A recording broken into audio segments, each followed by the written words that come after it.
Yeah, it's just a unique player. It's going to be a force in this league for a long time. Once he continue to get experience under his belt, he's just going to get even better.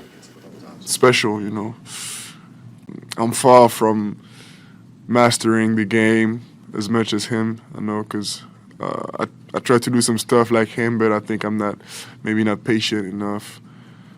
Yeah, I think I want to go too fast, but he goes to his own pace and goes to his spots. I think I gotta not copy that, but get inspired by that.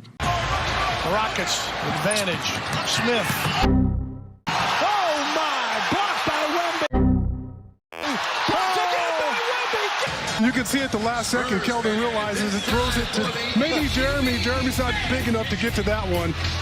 Victor dunking on his own teammates.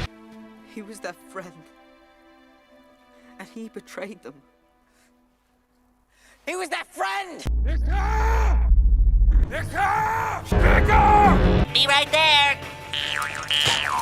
Here with another video, Back to back. and it pertains to a Mr. Victor Wembanyama, otherwise known as Wacky Wailing Inflatable Arm Flailing Tube Man. Look at this specimen. The Spectre. That's the colossal titan. He destroyed Walmaria, and now he's ready to destroy the league. You want to know something that's in short supply in today's NBA? Humility. Amateur players from very young ages start getting scouted in middle school. They begin getting endorsements barely into high school. They get goaded by icing peddlers. They get high off potential that they haven't realized without having put the work in, while the actual cake itself has barely been put in the oven. It's hard to inspire work ethic in an individual who's still quite young, growing mentally and physically, and are being told 24/7, "You're the GOAT, bro. Scary hours." Then the only thing that becomes frightening is their disposition and overall temperament when it comes to the game of basketball, conducting themselves on a professional manner, and having any semblance of self-reflection. They start to think themselves bigger than the game. They don't realize that these things are fleeting. They fail to take into consideration that the game was here before them and will be here long after they're gone. You can say that about any generation. There's always going to be a young burgeoning group that has a lot to learn about the world, and sometimes it requires one to take the hardest road.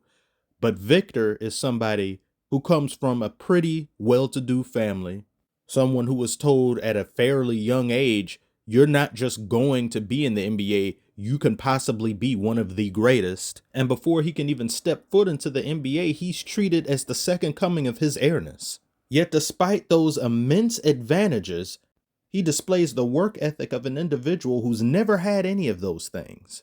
Victor's improvement from Summer League to now has been unbelievable.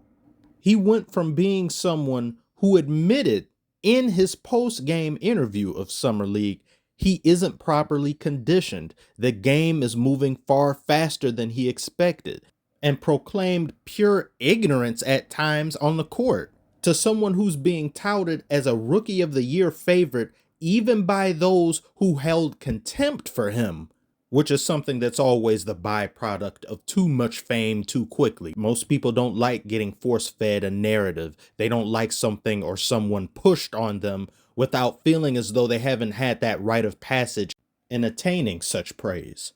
But as I stated in a previous video regarding Wembanyama and Kevin Durant's matchup, sports, while still a facet of entertainment, works solely upon one's ability to do rather than subjectivity of movies and music.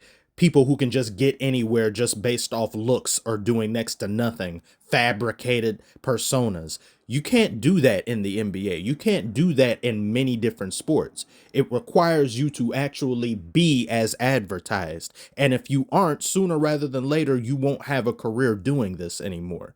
Or at the very least, have a diminished role. And thus far, while still early in the season, Wembanyama has not just met certain expectations, but exceeded them in different categories. And that's due in part largely to the help, influence, and tutelage of Gregg Popovich, to him being in the best possible situation for a player of his potential, as well as the others who are part of Spurs organization being Tim Duncan, Manu Ginobili, David Robinson. He's met them on different occasions. They've given him tips, pointers. They've probably even trained with him a few times. These are great people helping mold and sculpt potential, as well as the individual himself and Wembanyama being someone who's obsessed with improving. And you then combine that with potential, with raw ability, and tremendous work ethic, you get someone who has the makings of a GOAT. All of this while only being 19 years of age. I have no doubt in my mind at this stage, Wembanyama is going to be, at the very least, one of the best players in the NBA. Injuries aside, anything unfortunate happening, he's given me that impression. We've seen what he can do. We've seen the work that he puts in. He doesn't seem to me or come across as a type of person that's going to get caught up in the lights and the cameras. He's about business first. Those other things may come later. And as I previously stated, the man comes from a well-to-do family. He's actually far better than well. Someone with those luxuries at their disposal displaying this level of fortitude shows you just how badly they want this. Their pursuit of greatness is dogmatic, and they will be undaunted on the road to achieving such.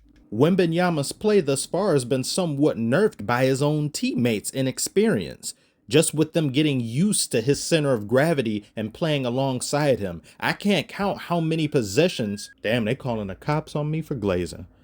I can't count how many possessions I've seen watching the Spurs games where Wembanyama is in a clear mismatch, which happens more often than not, given his stature, and his teammates just don't see him.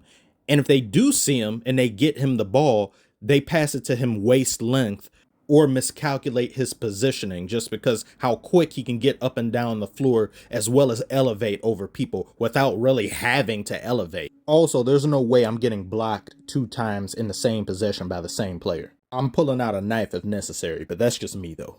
It's almost sickening just how much Wembanyama has going for him.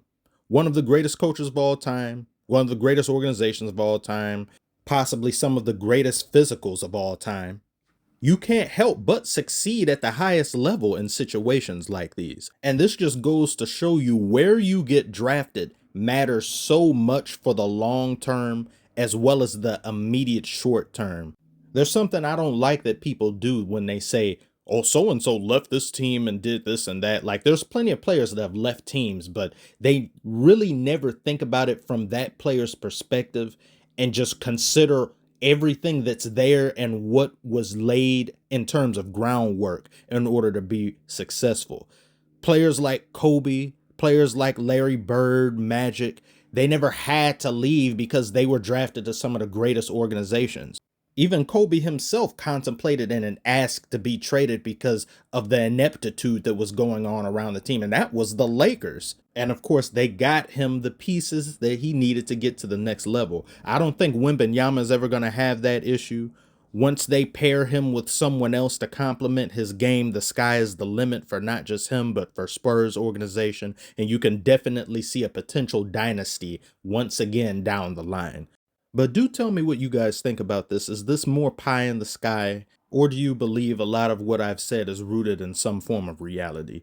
Do tell me below, like and subscribe if you're new. Thank you so very much for tuning in, and I shall see y'all on the next one.